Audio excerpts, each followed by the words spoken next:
Thank you so much for coming to our last Wildcatalyst Seminar of the academic year. My name is Chelsea DiGiuseppe. I'm the marketing manager of UNH Innovation. So this year our seminar theme has been Women in Research and Innovation. And our aim with the content is to explore the opportunities, the pitfalls, the challenges of launching and running research and innovation-based businesses while also highlighting exemplary women in the field. So each of our seminars has been led by innovative female researchers or women who have founded or led research-based businesses. So before we get to our speaker, I just wanted to say thank you to our generous sponsors. We have Hamilton Brooks Smith Reynolds, a Boston-based full-service intellectual law firm. Saunders & Silverstein, a law firm in Amesbury, Mass. That provides services related to trademark, copyright, internet software, and entertainment law. And Pierce Atwood, an award-winning multi-service regional law firm. And there's more information about them on the sponsor table out front. Following today's presentation, we just invite you to stay and continue the conversation, have some appetizers with us. If you are not 21, please refrain from the beer. We appreciate it. And if you are an I2 Passport student, and if you haven't signed in, see me or Matt, about swiping in. All right, so our speaker this evening is Julie Lenzer. She's currently the Chief Innovation Officer and Director of UM Ventures at the University of Maryland. So Julie has had an impressive career in innovation and entrepreneurship. She founded a successful IT company. She was appointed to lead the Office of Innovation and Entrepreneurship within the U.S. Department of Commerce. She co-founded and led a nonprofit supporting women entrepreneurs and spent time as Executive Director of Maryland Center for Entrepreneurship. So we're really excited to hear about Julie's successful career, and particularly as a woman and an innovator in a male-dominated field. So thank you. Thank you. Well, she mentioned exemplary, like entrepreneurs and researchers. I'm none of the above, so this is why I'm the last one. So it is what you get for it.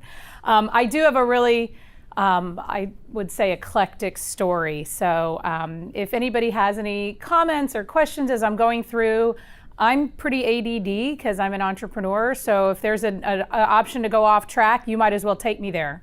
So one thing I want to start with is a confession. I'm a geek. This is me in my senior year in high school, holding, for some of you younger kids, this is a dot matrix printout. We used to have printers that were all continuous paper, and it was like a typewriter, but it was automatically feeding the paper through, and you had to tear off like a spiral bound, on both sides, because that's how it was fed. That's what that is. It's actually a Pascal program of a simulation of a lunar landing. So double geek. This was in our, and bad hair, because it was the 80s, and what am I going to say? This was in our yearbook because I was one of the first classes in computer science where I learned on an Apple IIe that you had to boot with a floppy drive. No, I have never done punch cards. I'm not that old. But I was one of the first folks taking computer science in our high school, and in fact the year that I graduated was the first year they offered the advanced placement test in computer science, and so they didn't know what was going to be on it, so the school paid for me to take it because they're like, well, let's see how she does. And I ended up placing out of freshman computer science, which was definitely a blessing because I didn't have to sit in the 300 students learning C programming, but instead I went straight into assembler language. Do we have any computer science folks here?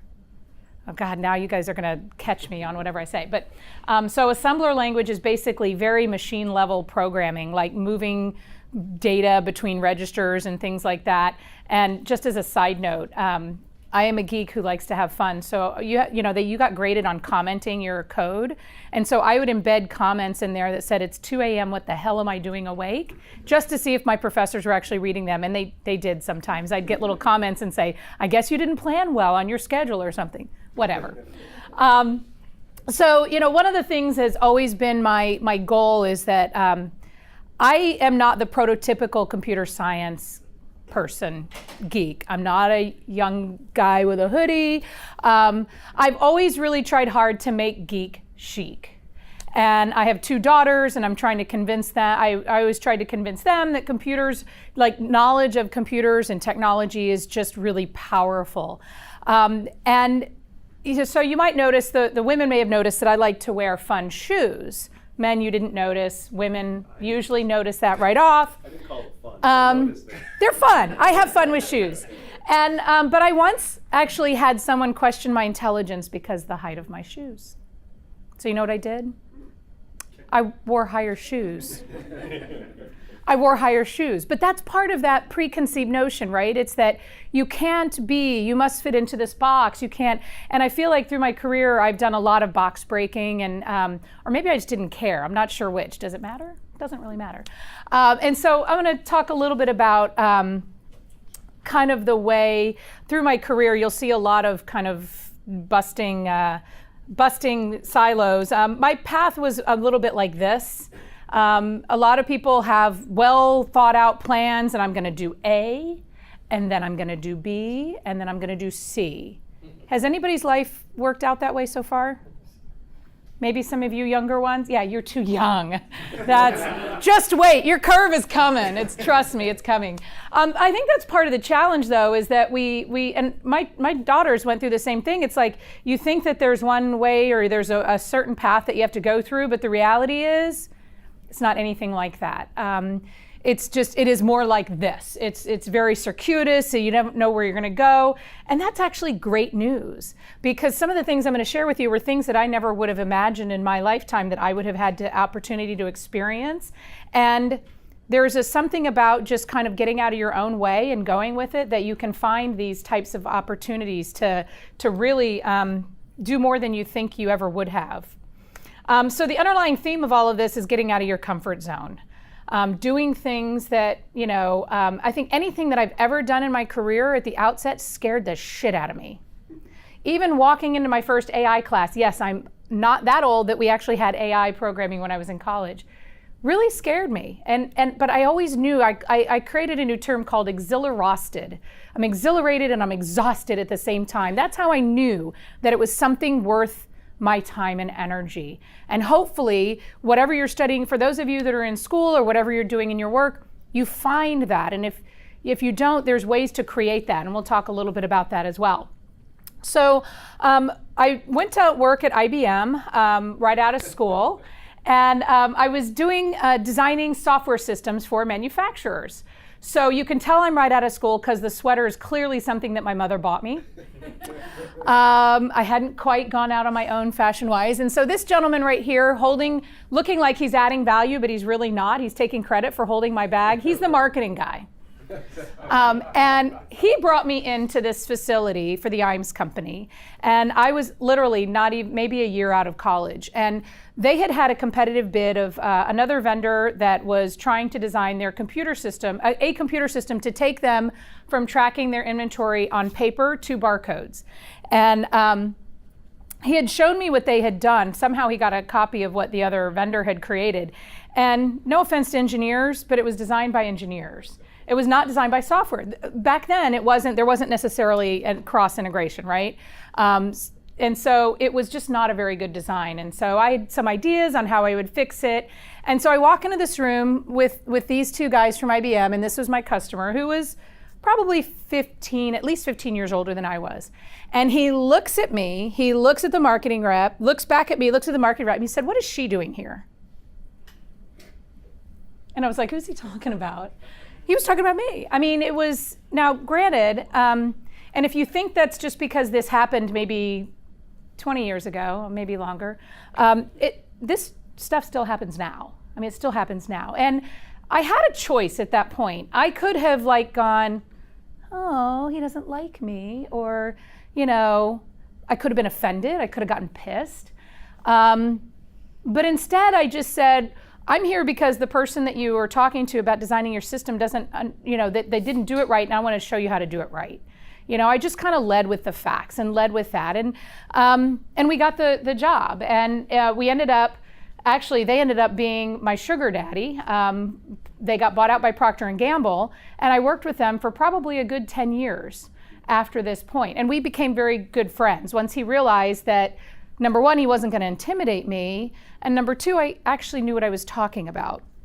And so I do feel like I had to prove myself a little bit, but that was okay, because I had confidence in what I was doing, and if I was wrong, I'm very quick to say, oh, you're right, I didn't know that. Admitting when I'm wrong and pushing ahead and looking for the best answer. So what was interesting then is that after about 3 years, 4 years into it, something changed. I was working with IBM. I was traveling all over the world, loved it, doing consulting, working for mostly all manufacturers. So you can imagine I was almost always the only female in the room. And then something happened that just drastically changed all of that, and her name is Sydney. And my daughter was born, and I was, even before she was born, I'm thinking, I got this, I can keep traveling, had a supportive spouse, it was all good. And then there was just something about that when she was born, I realized that I did not want to raise her from a hotel room, and I needed to find something different. And that's when I started my company, thinking somewhat falsely, but kind of true, that I could have more control over my schedule. So that's when Applied Creative Technologies was born. So this was my part of my company at one point. I had graduated, I was picking out my own sweaters, but the hairdo, yeah, I would never do that again. I'm the one in the stripes. I shouldn't tell you that in case you can't tell. And so I went off and I created this company. We did barcoded inventory control for food manufacturers all over the world. And so we had installations in Europe and South America, Procter & Gamble, McCormick Spice Company, the Mars Company, they were all our clients. And it was, and I say we were big data and analytics before it was a thing, because our tagline was turning plant floor data into actionable information. This was in 2001, so it was kind of ahead of our time a little bit, but we did a lot of great work, and I got to travel all over the world, and it was really good, but then I had this moment in 2002, I believe it was. My father was diagnosed with cancer, and it was actually a recurrence of cancer, and I was with him the day that he found out that his cancer was terminal. And I can still remember the look on his face. He was 58 years old, and he kept saying, there's so much left to do. There's so much left to do. And being the good Southern girl, I grew up in Texas, I said, Daddy, what do you want to do? Let's go do it. And he said, well, I want to write a book. I want to write a children's book about a duck. I said, all right, let's do it. I said, I've been thinking about writing a book. I'm one of these computer science people who loves to write. And I said, I'm kind of working on a book. I want to write a book someday. And unfortunately, I never got a chance to help my dad with that because he died 10 weeks later.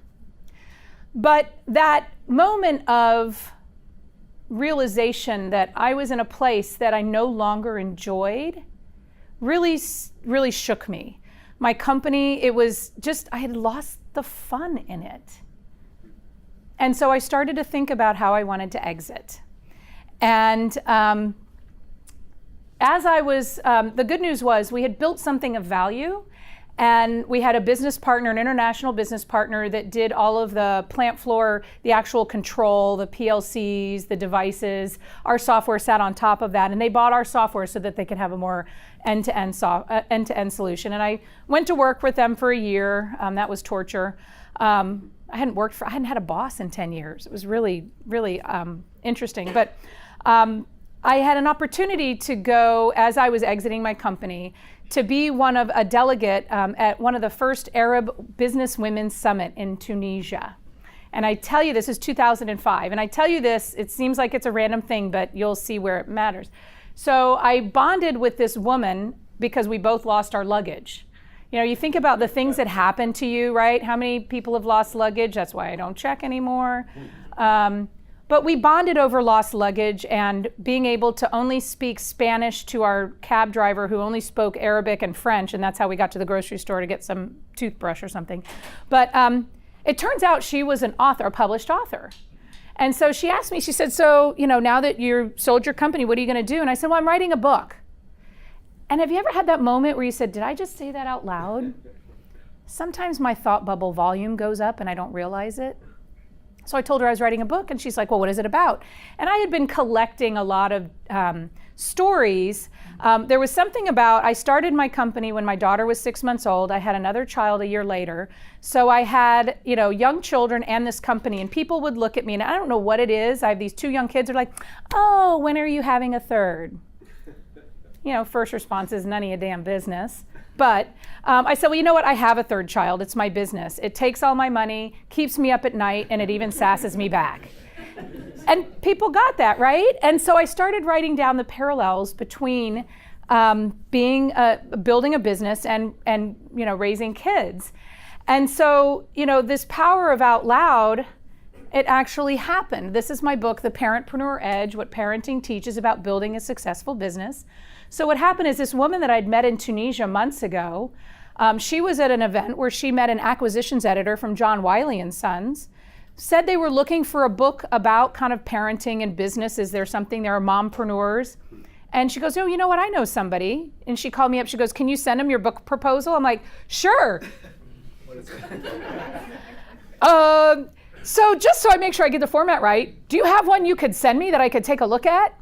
I had no book proposal, but I made one up, right? You fake it till you make it. So it took, I would love to say that they read my book proposal, they were smitten, and they immediately, it took a little bit of, the first thing they wanted to know is how many people can you promote the book to? How many, they wanted me to promote it, which even John Wiley, that's what they do. So anyway, months later, I was finally able to, I got a contract with an advance to write the book, and the book, I had like 6 months to do it. The good news is, so this is my youngest daughter right here. She was in 5th grade that year, and so I got to take them through my whole writing process. So they got to see my manuscript, they got to see the markups in it, and then they got to see the final book. So it was really fun to kind of take them through that process. But what was interesting is a couple months before the book was released, it was released in June of 2007, they sent me a book cover and they said, you have 2 hours to approve this because we've got to get it into the catalog.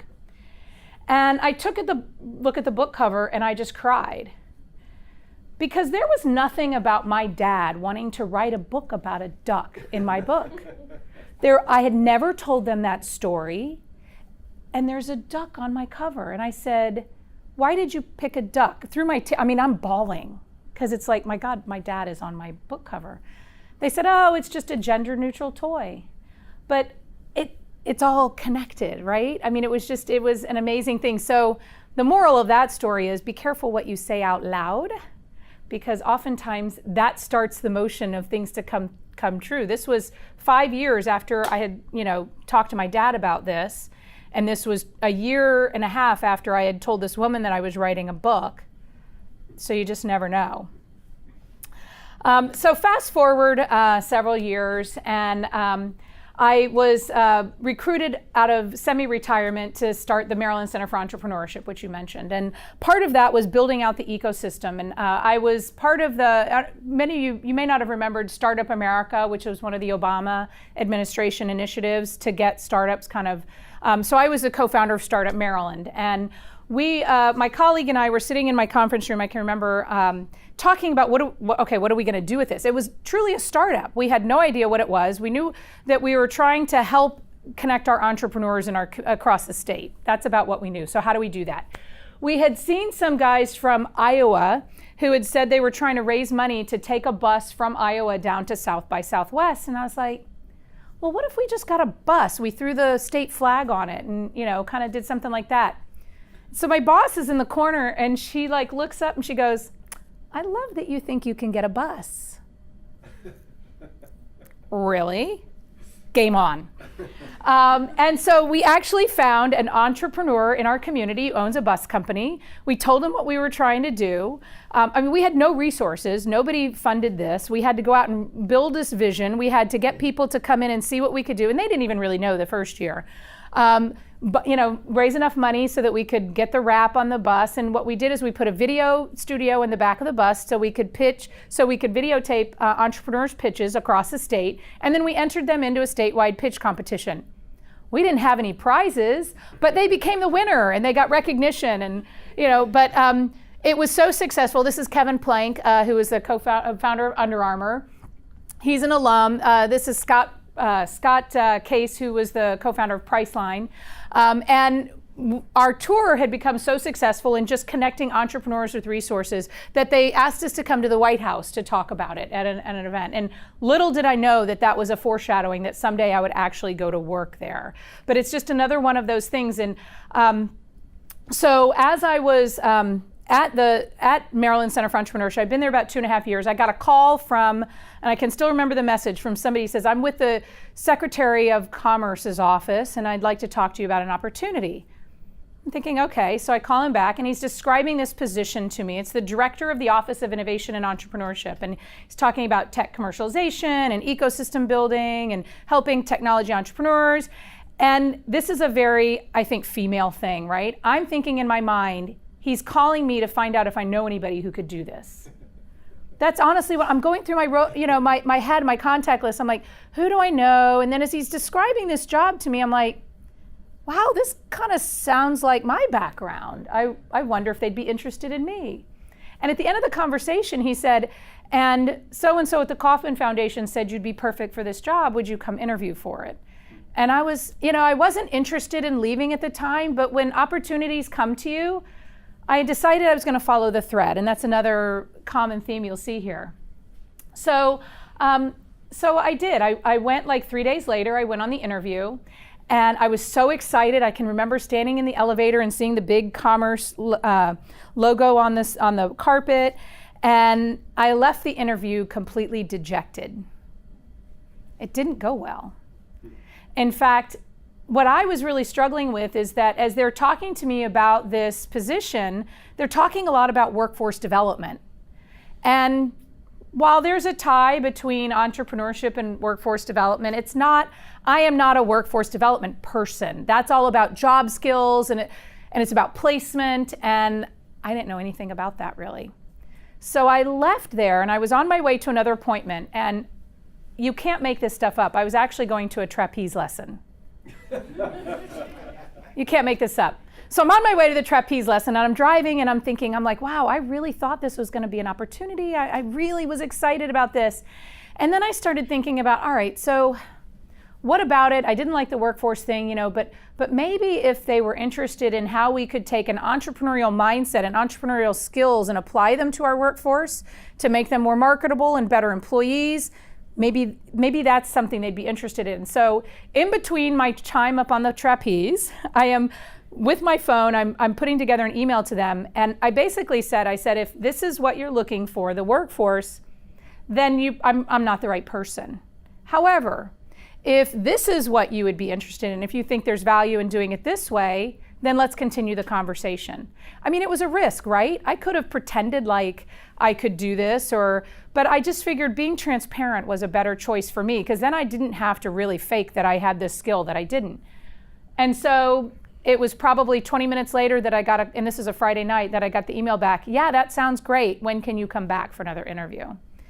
And so I took a risk in saying, this is really what, where I fit, and if you're willing to think about that, then, and they could have said no thank you, but you know what? If that had really been the job, I would have been miserable in it, So I had to take that chance. And it was an amazing opportunity. So I got to speak at, this is actually the Vermont State House, I think, that I got to go speak. Definitely not ours. Yeah, I think that's Vermont. That's the Library of Congress. I got to travel all over the world. I got to go, and I was invited to, Obama administration held a presidential leadership thing. So I was one of the few presidential appointees that got to do this leadership thing. I got to go to Camp David twice for retreats. That picture right there was taken by the chief of staff. Dennis McDonough was taking our pictures in the Oval Office, and I got to speak at a packed house in the White House. And these were just things that I never would have imagined if you had asked me. And in fact, what's really interesting is probably 3 weeks before I got the call from the Commerce Department, one of my former colleagues had been an elected official. She was now a county executive. And she said, do you think you'd ever run for office? I'm like, oh, no. I said, but I might consider a political appointment. She had nothing to do with that political appointment coming to me. Again, the power of speaking out loud things that you dare not say, just be careful what you say, right? So one of the, I think, most challenging experiences that I had there, this is probably the second most challenging. I was asked by the Secretary of Commerce to form an advisory council, so the National Advisory Council for Innovation and Entrepreneurship for her. And we got experts from all over the country, academics, we got CEOs, we had president of Clemson University is there, really, really smart people. And I had to facilitate this group. And it is one of the hardest facilitations that I've ever done in my career because they're all really smart. They're all really trying to get the secretary's attention. And I was trying to drive an outcome. And so what I realized quickly is the power of influence instead of authority. I had no authority over these people. I couldn't make them do anything. So I had to figure out how to influence the group to achieve our common objectives. And this was an incredibly valuable skill that I found, that I learned the hard way in many ways, that's really come in handy in my current position, especially because I have no authority over anything at the university because I'm not a tenured professor, right? I mean, and that's where a lot of that lies. But then after this was incredibly successful, we actually recommended changes to the SBIR, the Small Business Innovation Research Authorization, that a number of those changes got adopted by Congress. And so we were seen as, okay, look, we were able to drive some good outcomes. So then I get a call from my colleague at the Secretary's office, and they said, so we're looking for somebody, we'd like you to lead the innovation task group for the G20 in China. Okay, A, never been to China. B, never done anything diplomacy-wise or anything. I'm not a policy person. I was an entrepreneur. I was hired as an expert in actually getting shit done, not in negotiating things. And so, you know, I was like, do I do this? This was another one of those scary moments. And I decided to say yes. And I got help from the guy that, the gentleman who asked me to do this had helped to negotiate the Cuba deal and some transatlantic trade things. He said, I'll help you with the diplomacy thing. I'm like, good, because I didn't want to start a war, right? I mean, for those of you who are not familiar with the G20, it's global 20 countries that get together. It's all around financial stability, but they also talk about innovation now, and it's kind of expanded. And the G20 leadership roams from country to country. It was in China this particular year. And China particularly, you might know that we don't see necessarily eye to eye when it comes to intellectual property with some countries. And so that was part of my task, was how do we keep intellectual property off of the agenda? Because there are other places that intellectual property was being negotiated on an international scale. So first of all, I had to write our opinion document, and I had to call him and I said, who am I writing as? What's my pronoun? He said, the United States. Now, talk about scary. I had 70 people from across the government, from across the United States government, that I was coordinating to get a collective document developed. Talk about leveraging influence and herding cats. So I'm writing these communiques, and I'm doing, and thankfully he was with me on the first couple of these. We did some bilateral meetings with like the UK, kind of, hey, this is what we're thinking. Are you guys thinking the same thing? Or we did it with Germany, and this is what was totally cool. But the best part of it was sitting behind the United States little thing, and I got to say at one point, I said, I'm sorry, the US cannot agree to that. And you know how sometimes like 30 seconds feels like 5 minutes? Yeah. It was completely silent, and everybody's just staring at me. I'm like, oh shit. Finally, and I'm sure it was just 30 seconds, the German attaché said, we agree with the United States. And then Australia said, we agree with the United States. UK next to me said, we agree with the United States. The guy from Turkey next to me, not so much. Turkey, Japan, China, we're not thrilled. But it was just like one of those out-of-body experiences almost, that surrealness of, who am I to be saying this? I am you. I mean, you are me. It's just amazing what opportunities open up when you say yes. And so I have always, along the way, been a big fan of paying it forward. I helped start a nonprofit that trained women to start tech-based companies. I've been on the board of the Girl Scouts for 6 years. Actually, I'm going into my 6th year. And I've always tried to mentor women and girls, in their careers in STEM, and not just exclusively. I mean, I will try to find time to help. Sometimes it's just email. There's no shortage of free coffees and free lunches, so you have to kind of monitor it a little bit. But it's really important to me to continue to be able to do that. And how am I able to do that is by the teams that surround me. And so making sure that, I heard a saying once, and I can't remember if it was Napoleon Hill, but they said that you're the average of the 5 people you spend the most time with. At the time that I heard that, it scared the shit out of me. So I have purposely sought out and made sure that I am the dumbest person in the room. And that's why working in academia is perfect. Because I am, guarantee you, it's certainly the least educated. But bringing together people that have the same work ethic as you do, that we work hard. I wouldn't ask anybody to do anything that I wouldn't or hadn't done before by myself. But we also play hard. Fun is a very important part of my work ethic. And if you can't have fun with what you do, in my opinion, that's just my personality, then why do it?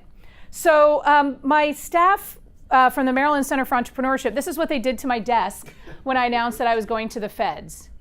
They wanted me to get used to red tape. They completely, and if you can see, they even covered my my stapler and just everything. And my front, this is my door to my office. Never laughed so hard. It was awesome.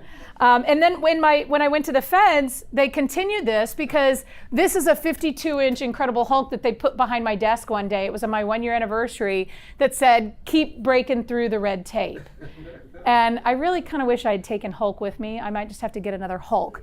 But again, it was, I got to create this office. I got to hire the people. We worked hard, we play hard. That was really, really important for me. So as my appointment was nearing the end, I knew that we had to leave at noon on January 20th. If we were not already out of the building, they had stations all over to collect our phones, collect our laptops. We had to go.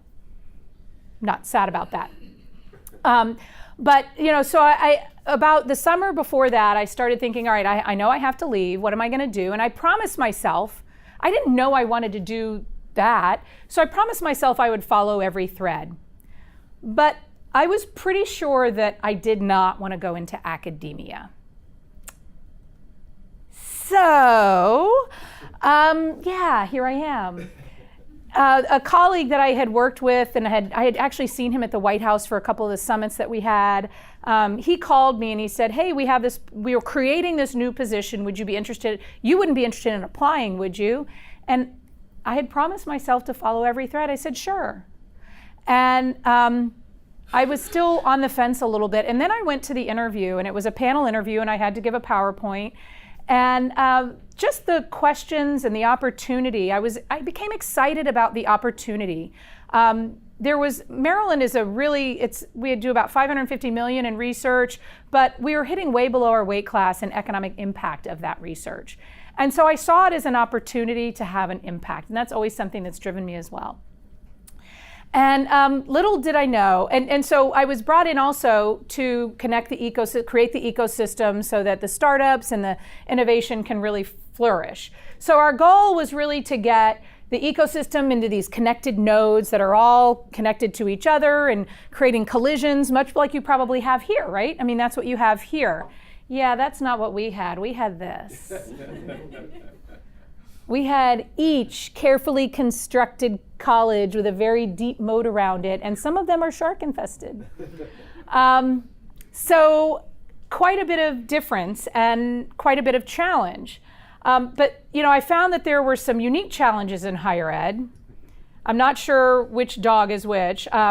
Actually, one of the ones is the public-private funding. So we are a public institution. We are stewards of taxpayer money. That can't be taken lightly. We have to be transparent, consistent, and fair with accountability to our stakeholders on how we spend our money, right? Not all entrepreneurs think that way because they just get it done. They do whatever needs to get done. And you just can't be a bull in a china shop. In this, you have to be a little bit more thoughtful. Then we also, research and educational integrity is of paramount. If we lose our reputation as a research entity, we're sunk, right? So trying to keep separation and making sure that the research is pure and that our students are not coerced by commercial interests. Because at the end of the day, our system for innovation rewards with wealth those who create the innovation. So those are all in conflict, right? So here I am, I'm trying to commercialize something for you that you could make a lot of money in if I do it right. But yet you're also a researcher. And so I found this tension is real, but it doesn't mean that it can't be done. It just means that we have to do it right. We just have to be intentional with the way that we do it. And it doesn't mean it has to be slow. Well, I used to say I'm trying to make it easy to work with the university. Now I'm saying I'm making it easier. Because there are limits sometimes to what you can do. I do call this the academic impedance factor, by the way. It's real, and we should start measuring it. We need to get somebody to do a research project on that, right? But you know what? How many people have seen The Martian, right? Matt Damon? Yep, for those of you that have not seen it, he gets stranded on Mars. Okay, it's not really a true story, but it could be true someday. He gets stranded on Mars and they can't come back. He doesn't have enough food to last until they come back. And so he really only had one option, and I'm going to play this. We couldn't get it to come up, so. Let's see if we get the. In the face of overwhelming odds, I'm left with only one option. I'm going to have to science the shit out of this. So I take that to heart. And what I say is, let's see, we're going to have to entrepreneur the shit out of academia. Oh, it's playing. YouTube. Oh, let's see, maybe it's good. Oh, it's the rest of the promo. That's funny. Thank you. We're going to have to entrepreneur the shit out of academia. We're not stuck on Mars. We have food, but we have a really compelling opportunity here because we have bright ideas here in students, in faculty, and alumni. Sometimes these tensions that we have keep us from really realizing the true potential of that. And so people like me and like Mark and like Chelsea, we have to just keep pushing it, testing the boundaries, but understanding that we do have some of these boundaries. And what you can do to do that is to really embrace your ideas, right? I mean, go forward with them, take them forward, follow the thread, follow the path, and see what happens. And if you hit an obstacle, go around it, over it, under it, through it, or pivot, But you have to keep pushing forward. And what needs to happen is for everyone in the room to keep pushing forward with their ideas and how they can help. And I think at the end of the day, we will make it happen. We'll get this stuff out and we'll make a real impact. And it may not be today or tomorrow, maybe on the academic time scale, which is a little bit longer sometimes, but that doesn't mean it's any less worth it. In fact, I think it means it might be worth it more. So anyway, that's the end of my story. I wanted to leave time so that we could actually have time for Q&A. I will answer any question. There's nothing off limits. So thank you.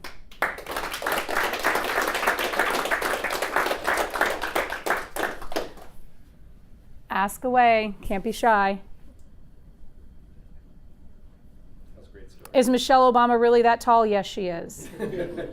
One of the cool things is the couple times that I saw her, though, I was taking pictures of her shoes.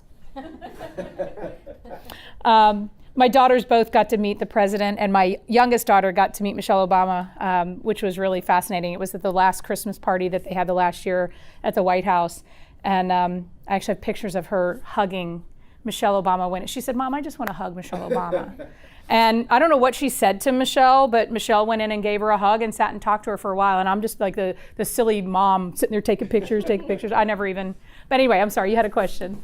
I do. I'm curious as to what initiatives or plans you have to science the crap out of academia, which I agree with. So as I told Mark when I got here, I said I've been practicing the serenity prayer a lot.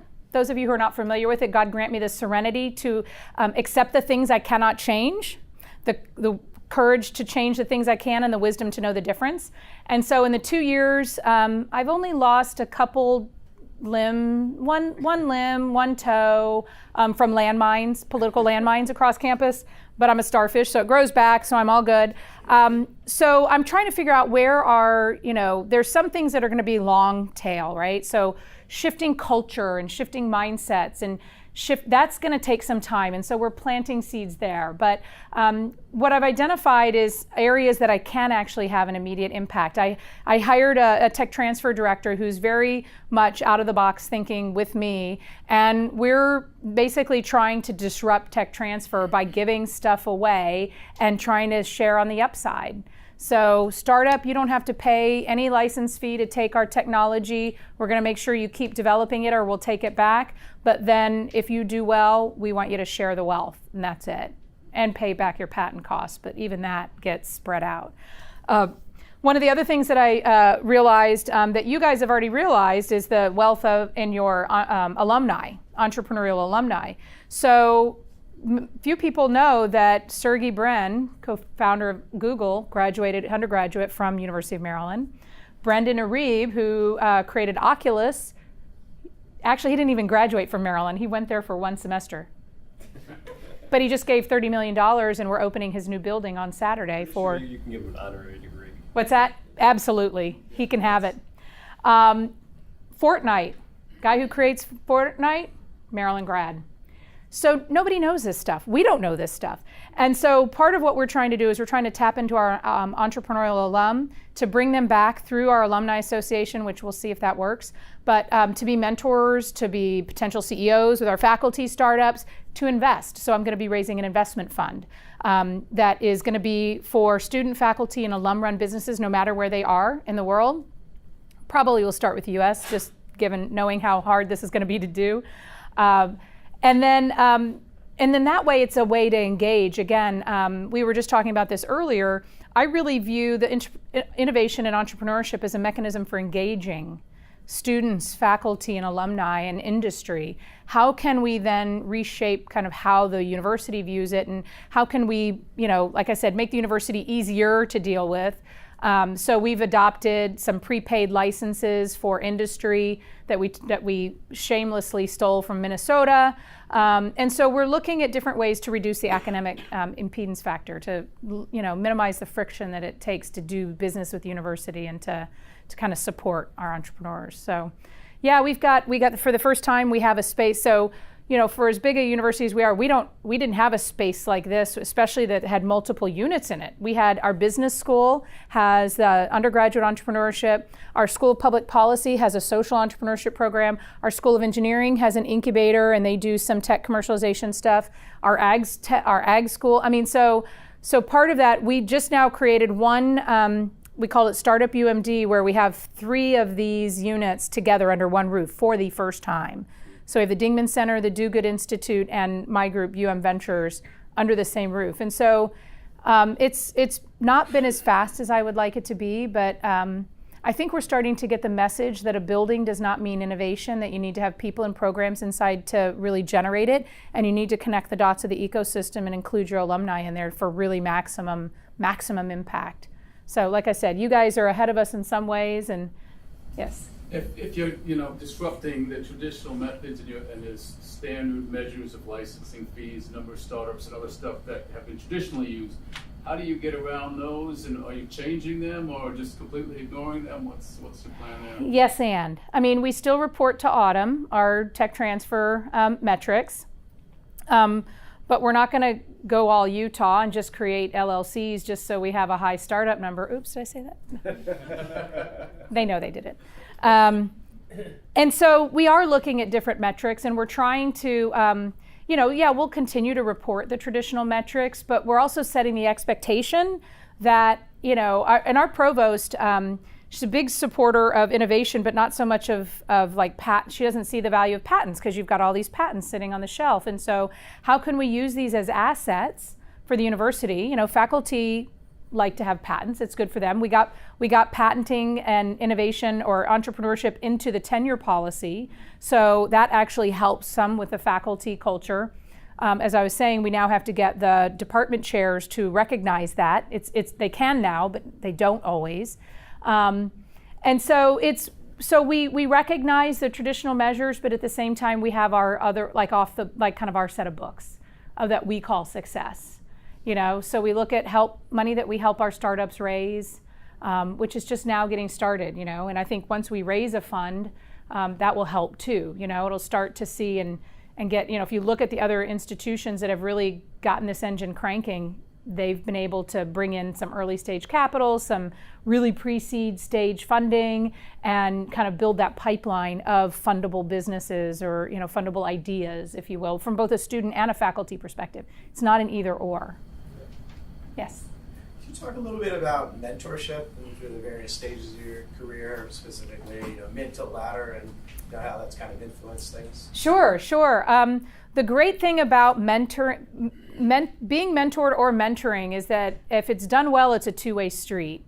So early in my career, there was no formal mentorship program, but I did not hesitate to pick up the phone and ask people in business stupid questions. And I think had I known then what I know now, I would have been a little bit better about forming an advisory board for my company. But I had a lot of role models, both male and female, and I think it's really important to reach out to people that, you know, to ask them questions and make sure that you can put it in a in a chunk of time or a chunk of resource. If you're asking somebody to help you, putting it in a chunk that they can bite off, right? If you say, oh, I want you to come and meet with me every week for 2 hours, most mentors are not going to have that kind of time, but you can start off slow and build the relationship. And I now have, you know, mentors that I can just text and say, oh crap, what do I do? Any advice? Excuse me. But what I really enjoy now about mentoring is I learn as much as a mentor as I did as a mentee. You know, I mean, I think has to be your attitude, because you don't have to be an expert in everything to be a mentor. You just have to be maybe a step ahead of whomever you're mentoring. I also used to run a group called, there's an organization called the Women Presidents Organization. It's a peer advisory group for women presidents of companies. And I was one, and so I joined this group, and it's women CEOs that are helping each other. Like, you know, and sometimes it's just HR issues. Being an entrepreneur is very lonely because you can't talk to your employees. Oftentimes your spouse doesn't want to hear it anymore. And so finding a peer community, and that's why this type of, you know, facility that you're in is so important, because you see other people that are doing the same thing and have the same, and not being afraid to ask questions and realizing that nobody knows what they're doing. So you're okay, you know. So it's had a profound impact in my career, and I can't say that I've had so many different mentors, but I will ask anybody, and the worst they can say is no. And a great example of that is one of my companies in between Applied Creative Technologies and when I went to the Maryland Center for Entrepreneurship was a gluten-free snack food company. I had it for 18 months before I realized that the profit margins in food and specialty food were horrible, and I was not going to work that hard for that low of a profit margin. It was like 2%. And also, this was back in 2006, and so this was a very, very early stage. Again, timing is everything. Gluten-free most people didn't care about whether it was gluten-free or not, and it wasn't. I mean, today it's very different, but we were at a conference, and there was a thing called Udi's oil. It wasn't the same Udi's that is now, but it was like back when fat was bad. They came out, they were one of the first people to come out and say fat is good, good fat is good. And so this guy was on a panel, I think he was employee number 3 or something, and talked about how they got it to market and everything. And after the panel, I went up to him and I said, hi, I'm doing a startup. Would you be on my advisory board? And he said yes. And I was like, oh, okay. He's like, well, let me know what it's gonna, what kind of time it's gonna take. I live in California. And his input was invaluable because I did not understand the complexities of food distribution and the margins and the marketing. And literally, I think it was after a 3-hour phone call with him that I decided that this was not worth my time and energy. And we had paid somebody to develop packaging and do the formulation and all that kind of stuff, and we just walked away from it. So that's one of the things about being an entrepreneur. I taught, you see the successes, but I guarantee you for every success, there's at least 5 failures. But I don't consider it a failure because we learned a lot from it. So that's kind of what I tell my daughters. It's like, unless it's an F in class, you can't do that. No. So, yeah, no, mentoring is really important. Yep. I always love the failure things. Any other failures that you're willing to share? Oh, yeah. You'll learn more if you go around. Absolutely. Well, I will. So this one, it's kind of embarrassing, but most of them are, right? So when I first started my company, it was my first management job. I had no management training or anything. So, and I was a computer programmer. So I programmed probably 50% of our first product that went to market. And then I had to step back from that, and I had to hire people. And I had to hire a manager. I had 25 people at the height. So I had to have some management in there to help me with that. And so I hired this guy who had been a manager, development manager for a while. My team, we did all the right things, right? My team interviewed him. They got to interview him. Everybody loved him. And he had the right skills. And I was just happy to have someone that had that experience. Well, something that I learned the hard way is that experience is not always the most important thing in hiring somebody, especially in a small company. Cultural fit is actually more critical.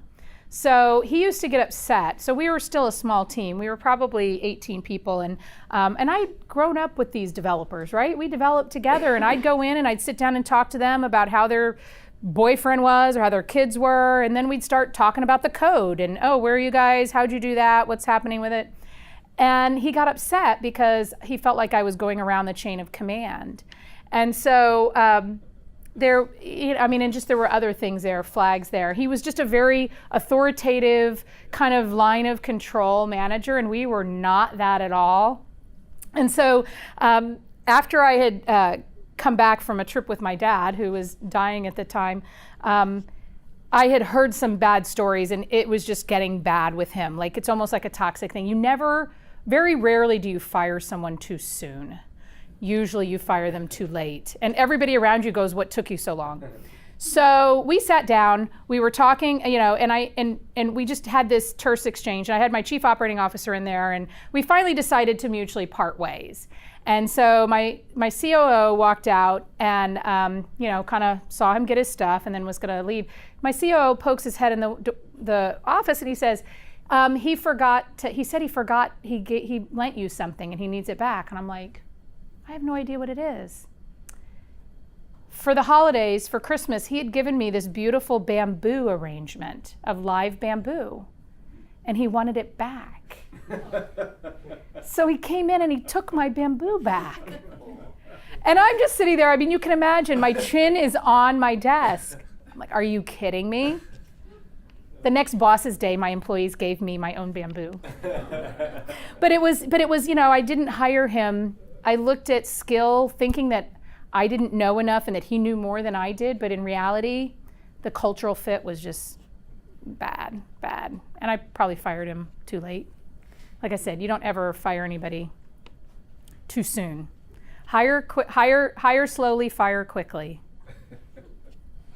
Yeah, and you had another question. Yeah, so I was just wondering, you talked a little bit about how you wanted to start your own business because you were having daughters and stuff like that. So after saying yes to everything after that and following all the threads and stuff, how do you think that affected your personal life or your family life?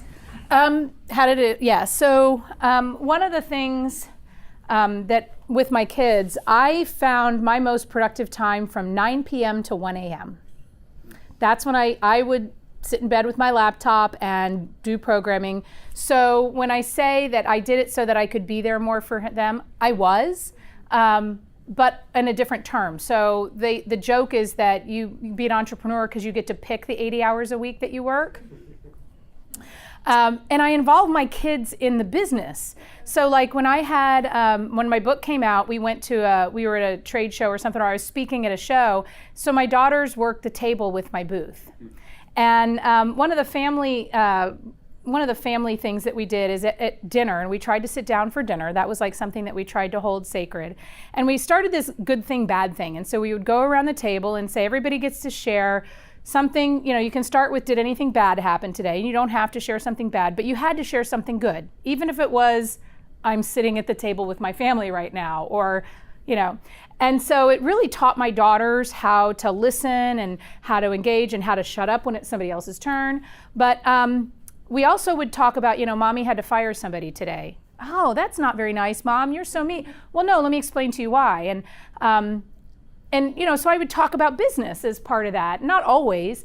And then I overheard my daughter, I think it was in middle school, we were doing a Relay for Life cancer thing, and we were selling these necklaces, and I heard her explaining profit to one of her friends. She said, look, we just made $100 on that. She goes, no, we didn't, because we paid $25. We only made $75 on it. And I was like, she was listening. So I think I was one of those types that I stayed home for the first 3 months after my daughter was born, and it was time for me to go back to work.